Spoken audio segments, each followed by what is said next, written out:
것이죠. 그래서 사도행전에서부터 시작해서 우리가 물에 대해서 이렇게 살펴보고 있는데, 특별히 그 물의 그 역할, 심판의 세례 요한의 그 물과 그 다음에 예수님의 그 성령의 세례, 그 부분들을 우리가 지금 살펴보고 있습니다. 그래서 그런 부분들이 단순하게 장세기에서부터 출발해서 우리가 오늘 살펴보고 있는 사도행전의 그 부분과 그 다음에 마지막에 영원한 하나님의 그 새 창조에서의 물의 그 부분들이 어떻게 나타나고 있는가 하는 부분들이 지금 살펴보는 요지죠.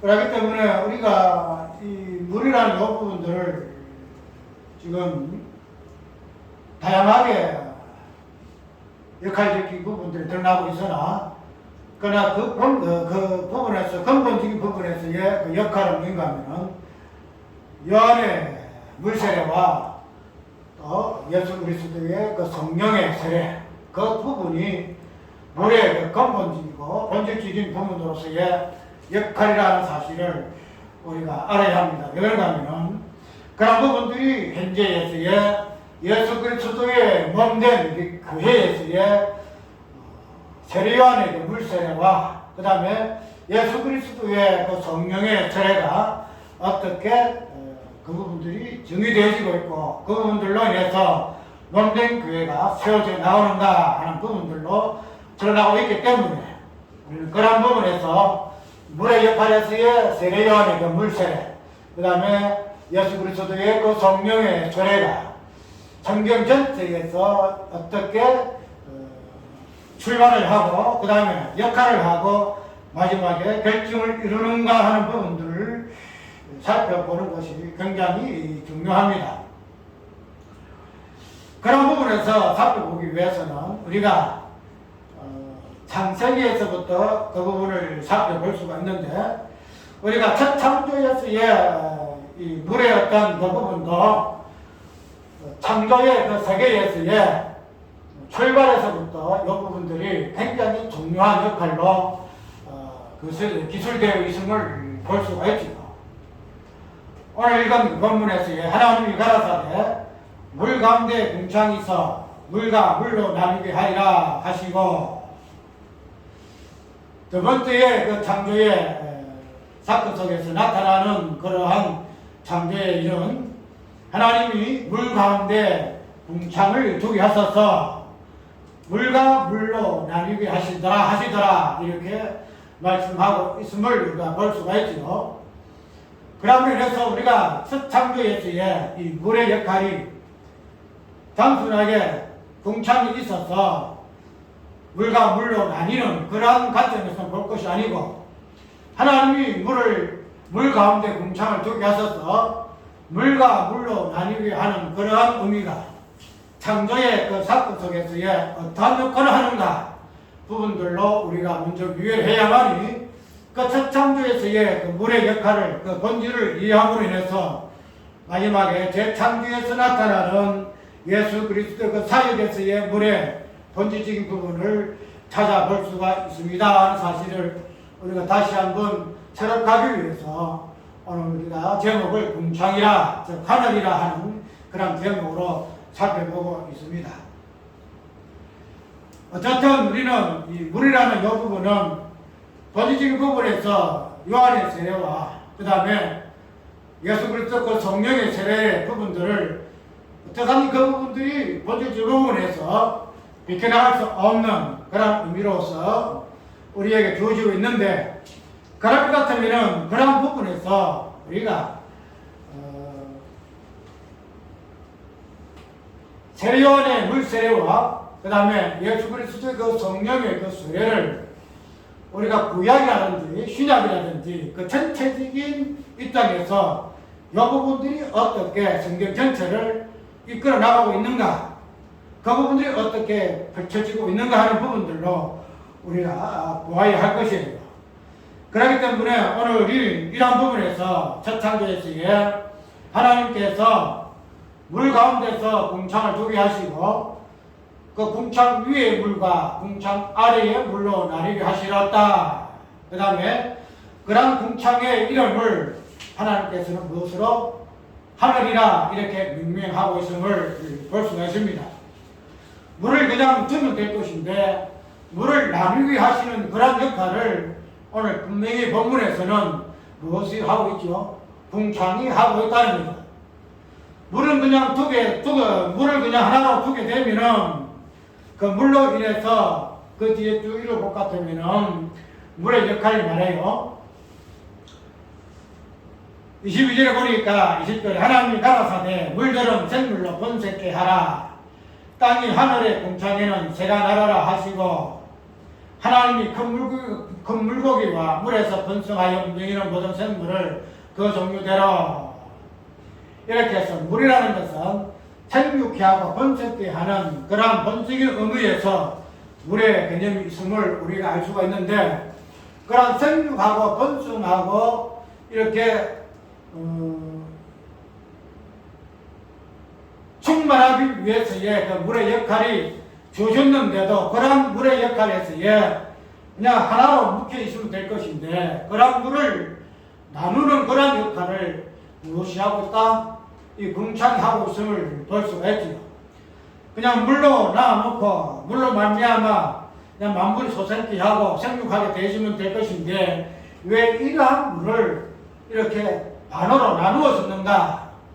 하늘로 나누고 하늘 위의 물과 하늘 아래의 물로 나뉘는 그런 의미를 우리가 한번 살펴보아야 할 것이에요. 그래서 그러한 하늘을 중심으로 해서 하늘 위의 물과 그 다음에 하늘 아래의 물로 나뉘어질 때만이 물의 역할이 되어지는 생육하고 번성해 되어지는 그런 물의 본질의 소명을 다 할 수 있다는 사실이 우리는 하나님께서 궁창을 물 가운데 두심의 의미가 있음을 우리가 기억을 해야 할 것이에요. 단순하게 물을 하나로 두지 아니하시고 물을 반으로 나누어서 하늘 위에 궁창 위에 물과 궁창 아래의 물로 나뉘게 하시는 의미가 어디에 있을까? 그 부분들이 우리가 오늘 살펴보고자 하는 궁창의 의미고 하늘의 의미라는 사실을 우리가 한번 정리를 하고 그 의미를 한번 살펴보도록 하십니다. 궁창이라는 것은 역할이 즉 우리가 하늘이라 말하고 있는 이 하늘이 역할은 뭔가 하면은 우리가 눈으로 보이는 이 파란 하늘 그 하늘 자체가 그냥 하나님이 하늘을 지으셨다 이렇게 하지 아니하시고 물을 반으로 나누는 그런 역할의 의미에서 하나님께서 하늘을 지으셨다 궁창을 만드셨다 이렇게 이해를 하면 될 것입니다. 그러면은 왜 이렇게 궁창이 이 물을 반으로 나누게 하셨는가? 이 부분을 우리가 살펴보게 되면은 하나님 하늘을 만드신 의미를 이해를 할 수 있다는 거죠.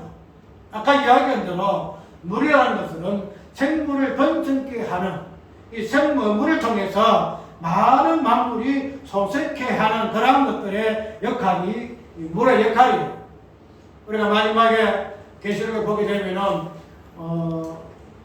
강좌우로 물이 흘렀어, 그죠? 물이 흘러서 그 다음에 생명나무가 그 물을 인하여서 열매를 맺는 것을 우리가 볼 수가 있지요. 그래서 물이라는 것은 생명수에 생명열기하는 그런 물의 역할을 하는 것이 물인데 그런 물의 역할을 단순하게 물이 하나로 되어서만 있어 그것이 가능한 것이 아니고 물 자체가 반으로 나눠져야 돼요. 반으로 나눠줘야 그 물의 본질적인 생명을 솟게 하는 역할을 할 수 있다는 것을 오늘 본문에서 하나님이 궁창을 만드신 이유에서 우리에게 이야기하고자 하심이라는 사실을 한번 기억을 해야 할 것입니다. 그러면은 물에 대해서 솟게 되어지는 그 생명의 풍성함은 그냥 물 자체로 있어서는 절대로 아니 된다는 거예요. 물 자체로 있어서는 아니 되고 물이 하늘과 그 다음에 하늘 위의 물과 하늘 아래의 물로 나뉘어질 때만이 물의 그 본질, 물의 그 의미를 정확하게 이해를 하고, 그 다음에 그 물이라는 그 자체를 통해서 하나님 의도하신 만물의 소생케 하는 그러한 소명을 물이 감당할 수 있다는 거예요. 그러면은 물이 궁창의 위의 물과 궁창 아래의 물로 그 나뉘는 그 의미가 어디에 있는가 하는 이 부분들이 오늘 우리가 살펴볼 부분이라는 사실을 우리가 한번 기억합시다. 자, 한번 살펴볼 것은 분명히 이전에 보아질 것 같으면은 땅이 혼돈하고 공허하며 흑암이 깊은 위에 있고 하나님의 신은 수면에 운행하시니라. 이전에 보게 되면은 하나님이 천지를 창조하신 후에 땅의 상태를 이해하고 있지요. 혼돈하고 공허하며 흑암이 깊은 위에 있고 하나님의 신은 수면에 운행하시니라. 이전에서도 보아질 것 같으면은 분명히 물의 개념이 있지요. 수면이라는 그 물의 개념이 있는데 그 수면 위에 하나님의 신이 운행하시더라. 이렇게 이야기하고 있는데 이제 그러한 하나님께서 그 만드신 그 물 자체에서의 물의 개념이 육질에서부터 아까 이야기한 대로 하늘 위의 물과 하늘 아래의 물로 나뉘는 것이 오늘 우리가 살펴보고자 하는 그 의미더라 이 말이에요. 우리가 이 창세기의 쭉 내용을 읽어볼 것 같으면은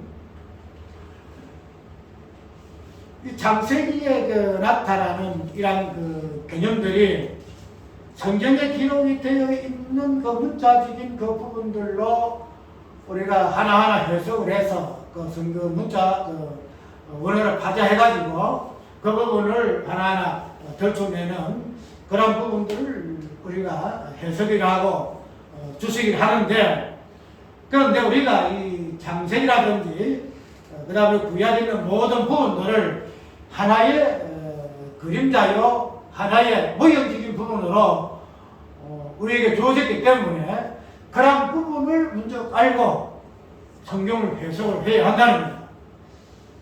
그 부분에서 우리가 한번 깊이 살펴볼 부분은 우리가 2장에 나오게 되면은 뭐가 나오죠? 선악과의 개념이 나오죠. 하나님의 동산에 생명나무를 두고 그 다음에 선악과를 두게 했는데 그 선악과에 대한 그 열매에서의 하나님이 따먹지 말아라 죽는다 그런 부분에서 이 선악과의 열매가 있다는 거죠. 그런데 이 선악과의 이 열매라는 이 부분은 우리가 분명히 성경에 기록되기로는 선악과의 그 열매가 있지요. 그래서 그 열매를 따먹는 그 부분에서는 선악과의 열매는 그 색채가 맞아요. 그런데 우리가 성경 전체를 볼 것 같으면은 열매라는 이 개념은 하나님이 당신이 열매를 맺게 하신 그 외에 그 열매는 있을 수가 없어요. 무슨 말인가 하면은 선악과의 열매가 맺는데 이 선악과에 맺은 이 열매 자체도 분명히 열매를 따먹는 그런 부분 되면은 그 열매의 실체가 있는 걸 맞아요. 그런데 그 열매가 의미하는 바의 그 번역적인 부분은 선악과에서 열매는 없는 거예요.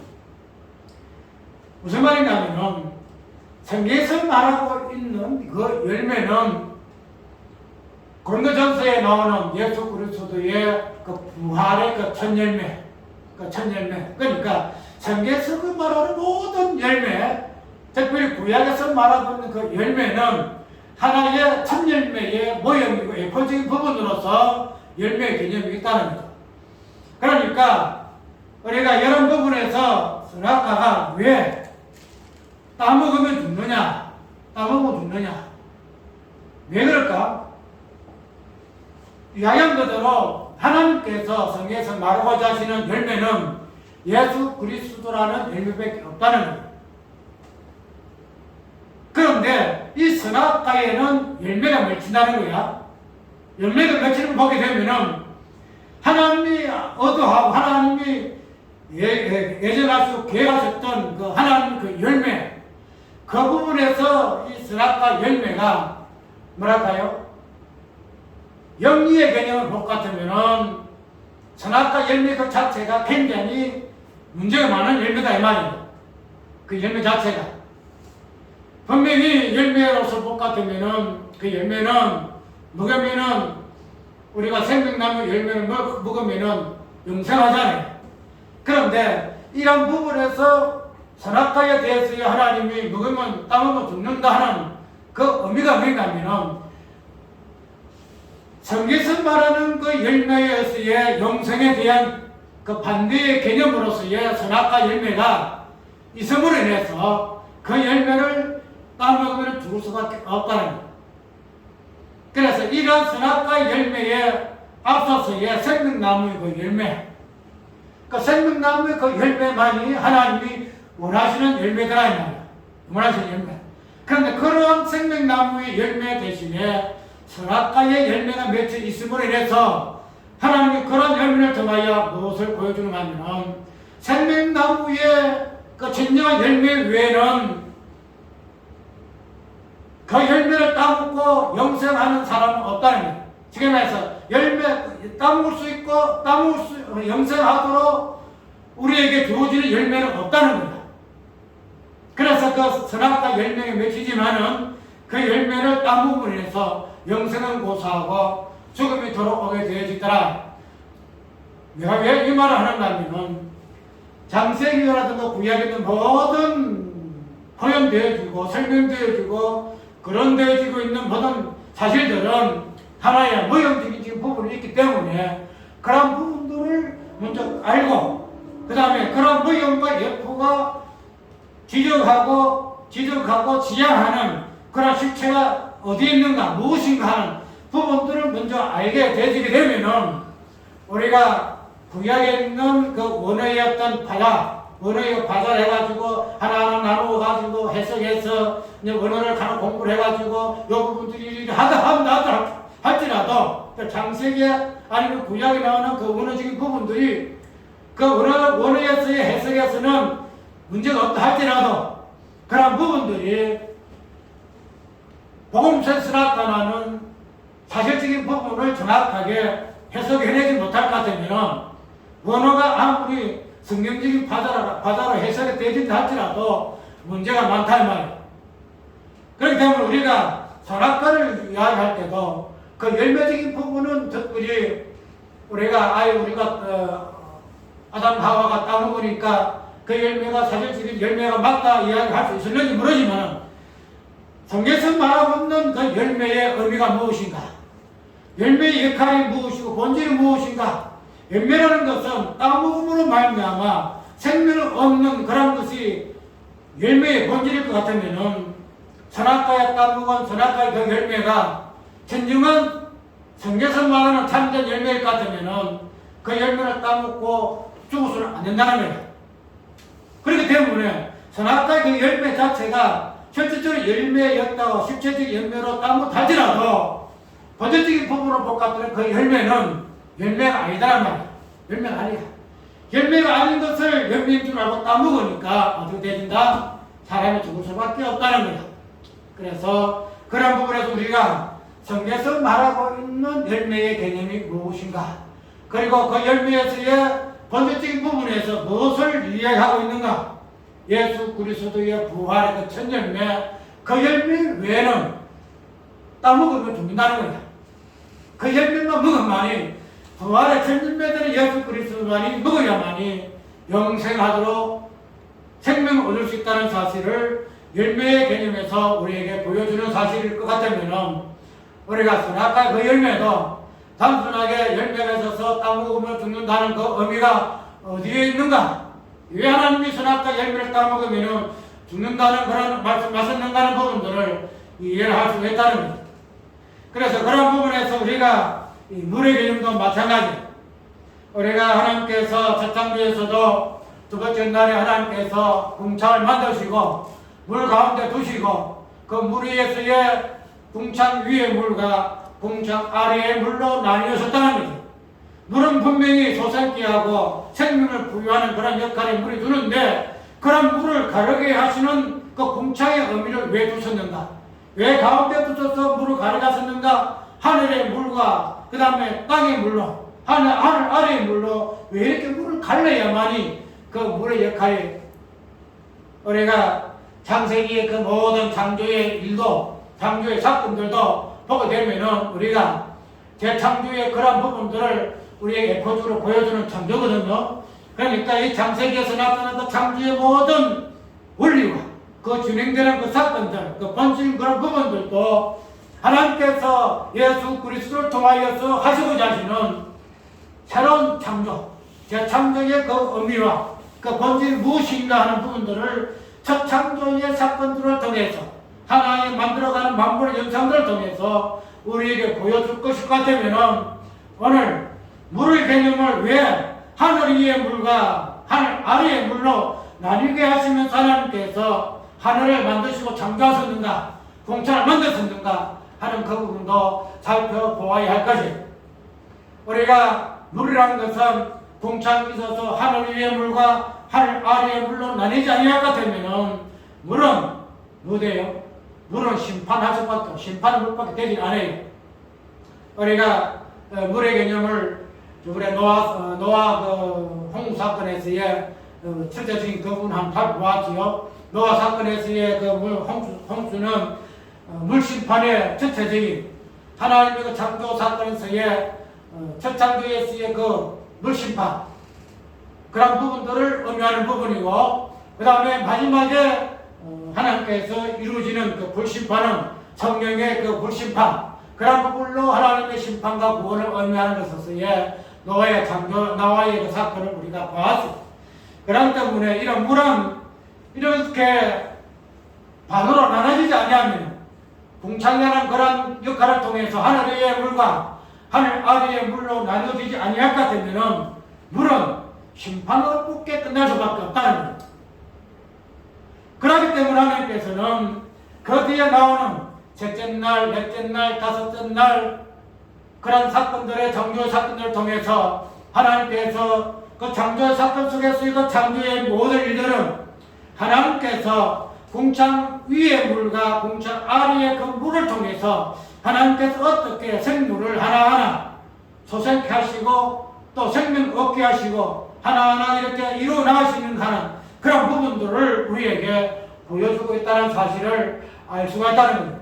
쉽게 말해서 셋째 달부터 셋째 그 날짜부터 이루어지는 모든 창조의 일들은 공창 위의 물과 공창 아래의 물이라는 이런 일들로 인해서 창조가 되어진다는 거예요. 그냥 물로 의해서만 창조가 되실 것 같으면 창조는 되지 않아요. 창조는 그냥 멸망으로 심판으로 정말로 끝날 수밖에 없다는 거예요. 그런데 이런 하나님의 창조의 사건이 6일까지 이어지는데 그런 하나님의 창조의 사건들이 하나의 큰 생명으로 만물의 어떤 생명이 부여되어지는 것으로 이루어지는 그러한 역할은 무엇으로? 공창을 통해서 하늘 위의 물과 하늘 아래의 그 물의 역할로 말미암아 그것들이 하나하나 이루어지더라. 그런 사실로 우리가 보아줘야 할 것입니다. 분명히 오늘 물은 공창을 통해서 하늘 위의 물과 하늘 아래의 물로 나뉘어요. 우리가 하늘 위의 물과 하늘 아래의 물을 분명히 창세기에서는 그렇게 나누고 있는데 그런 부분들을 물의 전체적인 개념 속에서의 물은 두 가지 나눠지죠. 두 가지로. 첫 번째는 세례요한의 물로 나눠지잖아요. 세례요한의 물로 나눠지고 그 다음에 예수 그리스도의 성령의 물로 나눠지고, 그러면 이 두 가지 나누어지는 이 물의 개념이 어디에서부터 출발했는가 하면 창세기의 공창 위에서의 하늘 위의 물과 하늘 아래의 물로 나뉘어지는 것부터 시작해서 그 다음에 창조의 셋째 날, 넷째 날, 다섯째 날 마지막에 그런 모든 행사, 모든 만물의 무리가 되는 인간을 창조하는 것으로부터 이루어져 나간다는 거예요. 그러니까 이러한 하늘 위의 물과 하늘 아래의 물의 개념이 없이는 만물이 소장할 수가 없고 하나님의 창조 사역들이 이쪽 나갈 수 없다는 거죠. 그래서 물 전체적인 개념 속에 두루 이렇게 나누는데 창세기에서는 하늘 위의 물과 하늘 아래의 물로 나뉘어지고 그 다음에 전체적인 물의 관점에서 보아질 것 같으면은 세례 개념에서는 세례 요한의 물과 세례 요한의 물 세례와 예수 그리스도 성령의 세례로 나누어지더라는 거예요. 나누어져. 그래서 이 물은 이런 두 가지 역할, 첫 창조에서의 생명의 풍성함은 생명이 이어지는 것은 무슨 물로? 궁창 아래의 물에 의해서 생명이 이어져 나가는 거예요. 그래서 아담의 생명도 여기서부터 진행되어지고, 그 다음에 구약의 모든 백성들은 이 궁창 한 아래의 물에 의해서의 생명을 부여받고 그것들이 이어져 나간다는 사실을 오늘 우리는 창세기 1장에서의 궁창 아래의 물을 무슨 물로? 구약에서의 모든 물을 대표하는 세례 요한의 물세례를 통해서 유효할 수 있다는 거죠. 그래서 구약의 모든 백성은 어디 아래 있어요? 세례 요한의 물 아래 있어요. 세례 요한의 물 아래. 그래서 이스라엘 백성들은 홍해를 건널 때도 나일 강을 건널 때도 이 모든 강물을 지날 때에 그 의미를 히브리서 복 같으면은 우리 조상들이 물 아래. 그 물이라는 것은 구약에 쓰인 물은 궁창 아래의 물이고, 이 한 부분들을 인물로서 우리에게 보여주는 인물이 누구냐면은 구약의 마지막 선지자가 되는 세례 요한이라는 거죠. 그래서 세례 요한의 물세례. 그래서 이스라엘 백성, 옛날 구약의 이스라엘 백성들은 이 세례 요한의 물 아래 있음으로 인해서 그들은 어떻게 돼요? 죄를 안다는 거예요. 죄를. 물세례를 통해서 죄를 알고 그 물세례를 통해서 죄 씻음 받고, 그럼으로 인해서 그들은 하나님께서 주시는 그 생명의 장로에서 예수 그리스도까지 이어지게 되어지더라는 거예요. 그게 구약 백성들의 물세례의 가점이더라는 거예요. 그런 부분들을 오늘 창세기 1장에서의 두 번째 창조의 궁창의 의미고, 궁창 위의 물과 궁창 아래의 하늘 위의 물과 하늘 아래의 물의 개념이더란 말이에요. 그게 첫 창조에서 보여주는 거예요. 그 물이 갈라진 면에서 궁창 아래의 물에 의해서의 이스라엘 백성들이, 구약의 백성들이 그 물의 소상을 받고 생명 유지하자. 그 다음에는 궁창 위의 물, 하늘 위의 물은 어떤 역할이냐 우리가 잘 알잖아요. 세례 요한의 물은 궁창 아래의 물이고, 예수 그리스도의 생수는 무슨 물이에요? 하늘 위의 물이더라. 하늘 위의 물. 그래서 그런 하늘 위의 물, 그런 부분들을 우리가 예수 그리스도의 성령의 물로 유예를 하는데, 그런 하늘의 개념에서 우리가 요한복음 6장을 볼 것 같으면 하늘의 개념을 정확하게 예수 그리스도를 조명하는 그런 내용이 있어요. 6장을 제가 읽을까요? 6장 41절을 읽을 것 같으면 무슨 말씀이 있는가 하면 그 잘 아는 내용이에요. 제가 하늘로서 내려온 떡이라 하심으로 유대인들이 예수께 귀하여 죽음들여 가로되 이는 요셉의 아들 예수가 아니냐. 그 부분을 우리가 아는데 제가 지금 어찌하여 하늘로서 내려왔다 하느냐. 예수께서 대답하여 가라사대 너희는 서로 수금 물지 말라. 나를 보내신 아버지께서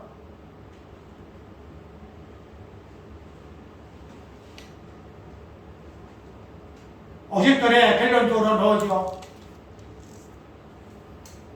이는 하늘로서 내려오는 떡이니 사람으로 하여금 먹고 죽지 아니하게 하는 것이니라. 나는 하늘로서 내려온 산떡이니 이 사람이 떡을 먹이면 영생하리라. 영생하리라. 예수 그리스도를 우리가 오늘 본문 속에서는 어떻게 표현하고 있습니까? 예수 그리스도께서 자신을 나는 하늘로서 내려오는 떡이다. 하늘로 내려오는 산떡이다.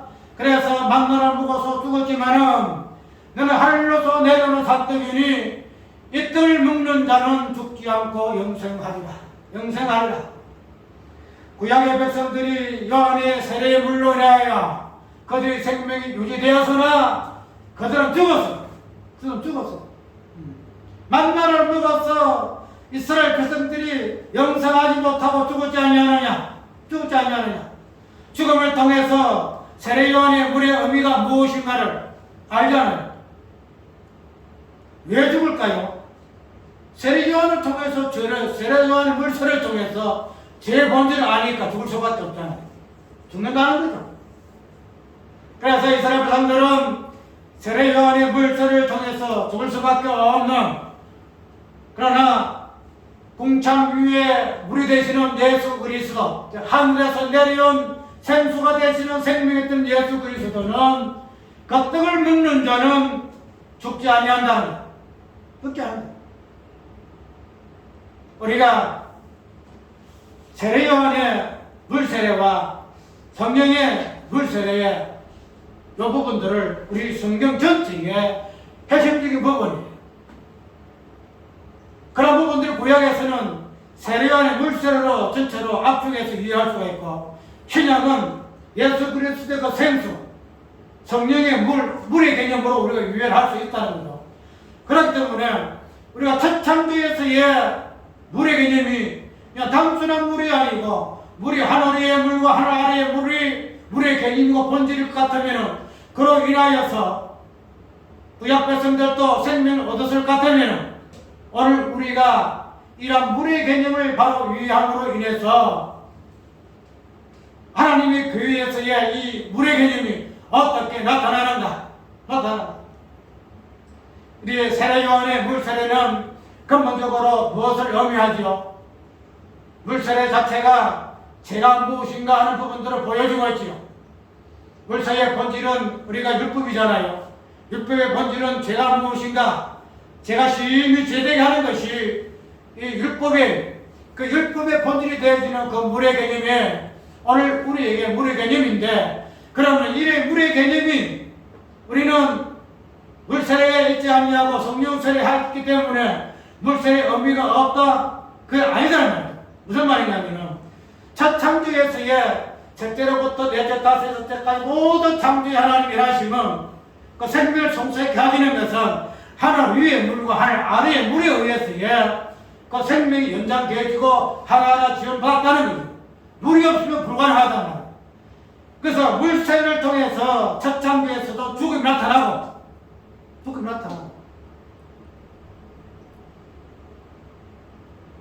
하늘 아래의 물의 개념 속에서도 첫 창조의 그 의미가 드러난다는 거예요. 그래서 첫 창조에서도 죽음이 드러나고 첫 창조에서도 생명이 드러난다는 거예요. 그러니까 첫 창조에서 모든 것들은 생명들은 하나님께서는 물을 지으시고 난 후에 그 다음에는 무엇이고 다 지었잖아요. 그런 지음의 어떤 생명체의 그 본질적인 부분들은 무슨 흔적을 가지고 있는가 하면은 궁창 아래의 그 물의 그 죽음의 흔적과 궁창 위에 생명의 흔적을 가지고 이렇게 하나하나 만들어져가는 그러한 만물이더라 이 말이에요. 그것이 마지막에 사람이라는 그러한 존재로 압축이 되거든요. 그렇기 때문에 우리는 그런 부분의 첫 창조의 원리도 이러한 하늘 위의 물과 하늘 아래의 물의 개념에 의해서 하나하나 지음을 받았다 할 것 같으면, 창조가 완성되었다 할 것 같으면, 오늘날 예수 그리스도 안에서의 새 창조도 그런 원리에 의해서 뭐가 된다? 생명이 유지되고 생명은 풍성하게 이어져 나간 영생하게 되어진다는 거예요. 우리가 율법이 필요 없어, 우리가 물서는 필요 없어, 아니다는 거죠. 그래서 우리가 로마서 볼 것 같으면 사도 바울이가 율법에 대하여 굉장히 깊이 있게 이야기하잖아요. 깊이 있게 이해하는데 마지막에 그러면은 이 율법이 아니고서는 내가 데려가지 못하는데 이 제2 율법을 통해서 나를 갖다가 망하게 하고 나를 공부하게 하고 마지막에 내가 오호라 이렇게 하는데, 그러면 이 율법이 나쁘냐? 이 율법 자체 나쁘냐? 아니거든. 율법도 선하다. 율법도 선하다. 율법도 뭐라 할까요? 악이 아니다는 거예요. 율법 자체가. 본질적인 부분에서 예표적인 부분으로서 죄를 드러내는 부분으로 우리가 있기 때문에 이제는 예표적인 부분에서 우리는 이 죄적인 부분들을 우리가 이해하고 그냥 이것이 필요 없다. 그래서 이런 것들 이제는 우리는 악이다. 그렇게 이야기하는데 그렇지 않다는 거예요. 무슨 말이냐면은 요한의 물세례와 성령의 그 물세례는 하나의 물의 본질 똑같은 하나예요. 하나. 물 자체가 세례 요한의 물은 이제는 성령의 물이 왔으니까 이거는 이제 필요 없어. 제끼 놓는 거 아니에요. 물이 그 자체, 즉 성령의 세례, 성령의 그 생수도 뭐가 있으면 가능할까요? 요한의 그 물 세례가 있으므로 성령 세례의 그 물의 의미가 있는 거예요. 우리가 영이란 말을 자주 쓰는데 하나님이 3절에 1장 3절 하나님이 가라사대 빛이 있어라 하시니 빛이 있었고 그 빛이 하나님 보시기에 좋았더라. 하나님이 빛과 어두움을 나누사 이렇게 말했죠. 하나님이 가라사대 빛이 있어라 하시니 빛이 있었는데 4절에 보니까 그 빛이 하나님이 보시기에 좋았더라. 하나님이 빛과 어둠을 나누사 18절에 보게 되면 주야를 주관하게 하시며 빛과 어둠을 나누게 하시니 하나님의 보시기에 좋았더라. 하나님이 빛을 창조했는데 하나님이 빛과 어둠을 나누사 하나님이 빛을 창조하시고 그 다음에 어둠을 창조했다 이렇게 이야기하고 있잖아요. 빛을 창조했는데 그 빛의 본질 안에 뭐가 있는가 하면 어둠이 있다는 거예요. 어둠을 따로 하나님이 이렇게 창조를 해서 어둠이 따로 있는 것이 아니고 빛과 어둠이 본질 안에 같이 있는 거예요. 지금 말해서 어둠이 없으면 빛이 없고 빛이 없으면 어둠 없어요. 우리가 항상 우리는 흑백 논리잖아요. 사람들은 그죠? 니는 악하고 나는 선하고 항상 사람들의 그 사고방식이 선악체제예요. 니는 선하고 나는 악하고 나는 악하고 너는 선하고 너는 악하고 나는 선하고 이런 식으로 항상 이원론적인 관점에서 우리는 모든 판단을 해요. 그래서 선악체계니까 선악가라 이름을 이야기하고 있잖아요. 그렇기 때문에 우리는 이런 부분에서 하나로 연합을 못해요. 참고 강조를 하는데 연합을 못하고 우리는 있어 빛은 빛이고 어둠은 어둠이더라. 그런데 빛의 본질은 어둠에서 차지하네요. 어둠의 본질은 빛에서 차지하네요. 이 부분들이 일치가 되지 않을 것 같으면 빛은 빛이 아니고 어둠이 아니에요. 그런 부분을 볼 것 같으면 우리가 오늘 물이라는 개념도 마찬가지예요. 물이라는 개념도 분명히 하나님께서 공창을 주어서 하늘 위의 물과 하늘 아래의 물로 나누었어요. 근데 그 나누는 그 의미가 어디에 있냐 말이죠. 나누는 의미가 빛을 창조하실 때에 어둠이 같이 있음으로써 빛과 어둠이 나뉘듯이 물이라는 개념도 공창이 가운데 두심으로 인해서 물을 위와 아래로 나눈다는 거예요. 그렇기 때문에 이 물이 아래의 물이 그냥 물세례에 인해서 우리가 본을 이해할 것 같으면은 물이 아래의 물은 이제는 필요 없어 부르는 거 아니다 말이에요. 우리는 하늘에 물만 있으면 돼. 그렇게 할 수가 없다는 거예요. 왜? 물이라는 것은 하늘 아래의 물과 하늘 위의 물이 하나로 일치가 될 때에 그게 하나님이 원하시는 물이더라 이 말이에요. 그로 인해서 모든 만물이 소생이 되어지더라 이 말이에요. 그렇기 때문에 우리가 세례 요한의 물 개념으로 비춰지는 하늘 아래의 물, 그 물의 개념이 이제는 하늘 위의 물이 있음으로 인해서 우리가 하늘 아래의 물이 의미가 없다. 그것이 우리에게는 아무 소용이 없다. 그런 의미에서 사도 바울은 그렇지 아니하다. 율법도 선하다. 율법이 나를 괴롭게 하고 율법이 나를 곤란케 하고 망하게 하고 나를 갖다가 이렇게 고통스러운 갈등 일으키면은 이 율법만 없으면 내가 자유를 얻겠는데 그러면은 나를 곤란케 하고 나를 이렇게 몰아붙이는 율법이 나는 싫어. 그렇게 나는 이 율법이 이게 나쁜 거야 이렇게 할 수 있느냐? 그렇지 않다는 거야. 율법이 선하다. 왜? 이 율법 자체도 복음 안에 들어있기 때문에 그렇다. 율법 자체가 예수 그리스도께 인도하는 모가 성생이기 때문에 그러하다 이 말이야. 그렇기 때문에 이제는 필요 없다 아니라는 거야. 율법의 본질적인 전제적인 부분들이 예포적인 부분들이 어디에서 예수 그리스도의 그 복음 안에서 깊이 있게 성찰되기 때문에 우리가 율법의 그 본질적인 부분들을 예포적인 부분에서의 복음을 통하여 우리가 유일하지만 그러나 그러한 깊이 있는 죄에 대한 본질 그 다음에 그 죄로 말미암아 무엇이 주어지죠? 죄로 말미암아 그것을 유의하게 되시면은 그 죄로 말미암아서 생명이 주어지기 때문에 우리가 죄를 알았으니 이제는 생명이 들었으니 죄에 대해서 우리가 유의하고 이렇게 필요해서 안 된다는 거죠. 왜냐하면 우리가 생수의 개념이 성령의 세례가 우리에게 주어졌는데 그 안에 죄를 정지하고 죄를 드러내는 역할을 해요. 그래서 성령은 죄에 대하여 의에 대하여 분명히 이야기하고 있죠. 그런데 성령의 세례 안에 성령의 물세례 안에 하늘의 궁창 위에 물 안에는 뭐가 있는가 하면은 궁창 아래의 물의 개념도 같이 들어있고 죄의 개념도 들어있고 죽음의 개념도 들어있고 그렇기 때문에 죽으면 살리라는 그러한 생명의 역사가 드러난다는 거예요.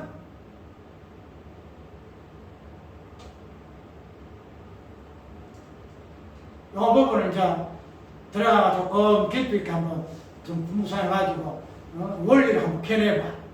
원리를 펴내게 되면은 그렇기 때문에 우리가 오늘 예수님께서 하늘에서 내려오는 산떡으로서의 첫 창조에서의 하늘 위의 물의 개념으로서 우리는 이해를 할 수가 있다는 것.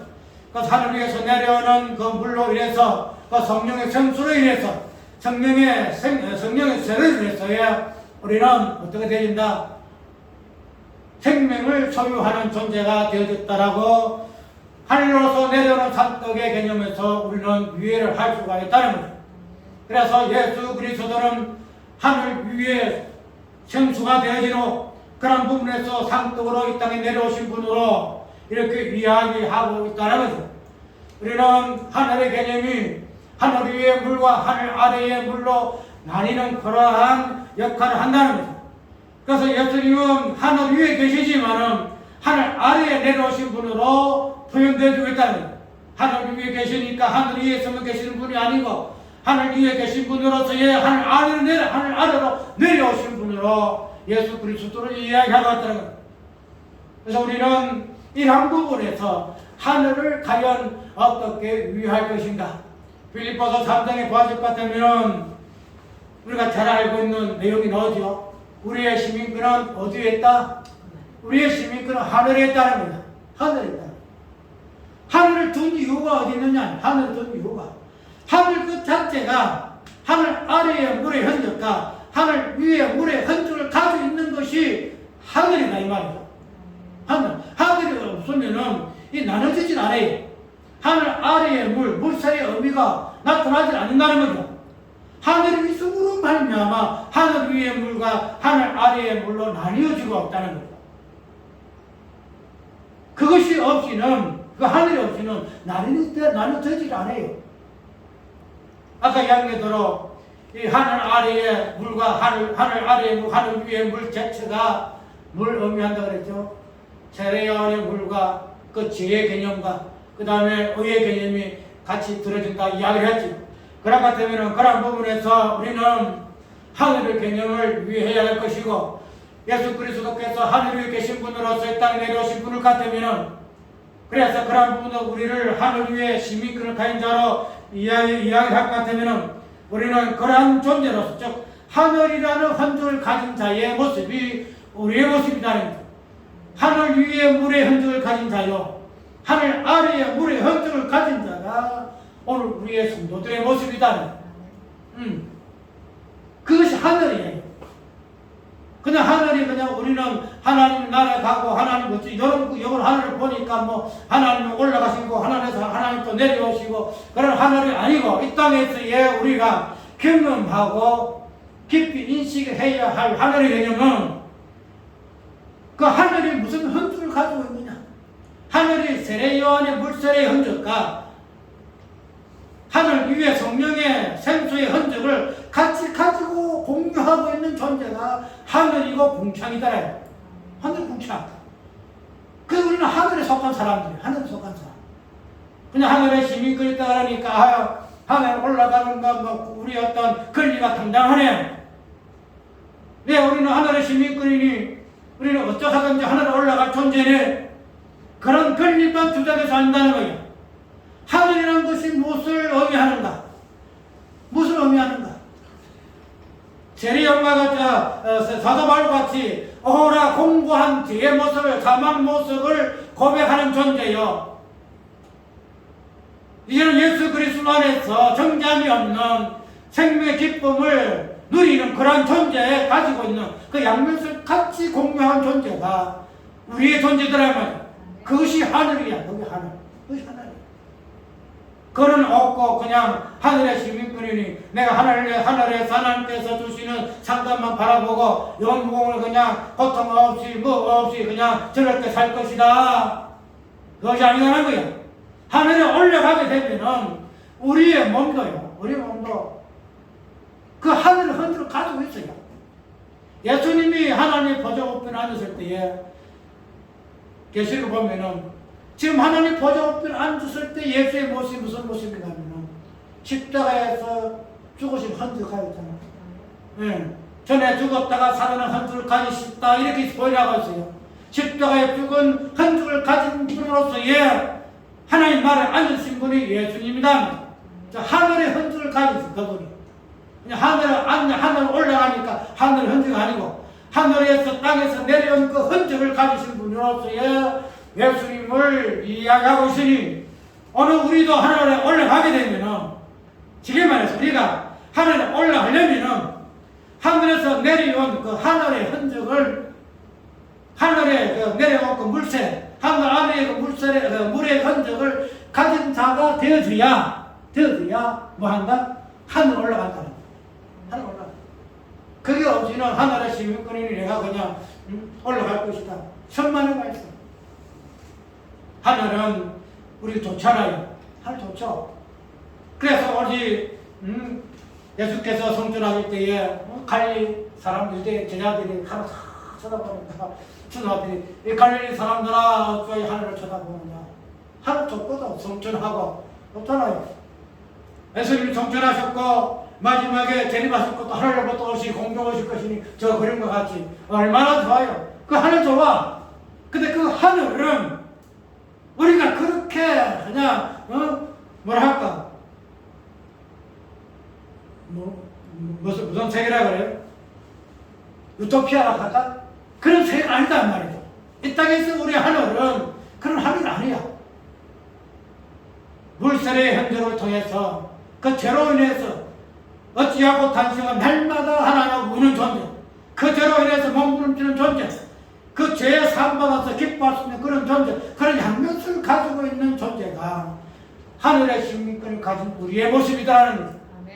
절대 유토피아 꿈꾸지 마. 하늘을 소유하고 하늘의 시민권을 가진 자는 하늘 위에 물을 가진 자고 하늘 아래에 물을 같이 소유한 자, 그런 자가 오늘 빌립보 3장에 있는 그대로 우리는 하늘의 시민권을 가진 자라 그렇게 이야기하고 있습니다.